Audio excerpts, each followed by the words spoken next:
গ্রেফতার হয়েছেন অভিনেত্রী নুসরাত ফারিয়া।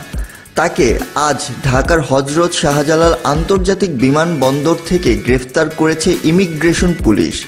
আজ রোববার সকালে থাইল্যান্ড যাওয়ার সময় বিমানবন্দরের ইমিগ্রেশন চেকপোস্ট থেকে তাকে গ্রেফতার করা হয়। শাহজালালের ইমিগ্রেশন পুলিশের একটি সূত্র প্রথম আলোকে এ তথ্য নিশ্চিত করেছে। সূত্রটি জানিয়েছে, নুসরাত ফারিয়ার বিরুদ্ধে রাজধানীর ভাটারা থানায় করা একটি মামলায় গ্রেফতারি পরোয়ানা ছিল। জুলাই গণ অভ্যুত্থানের সময় ওই মামলায় তাকে হত্যা চেষ্টার অভিযোগে আসামি করা হয়।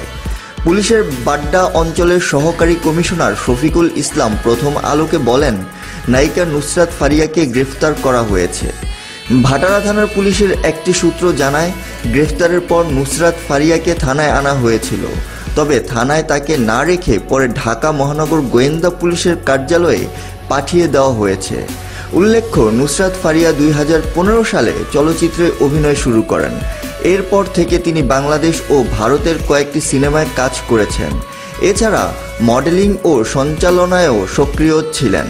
কিন্তু আলো আসবেই গ্রুপের তিনি জুলাই গণ অভ্যুত্থানের সময় গরম জল ঢালার পরামর্শক হিসাবে ওই গ্রুপে সংযুক্ত ছিলেন এবং মুজিব ছবিতে তিনি অভিনয় করেন।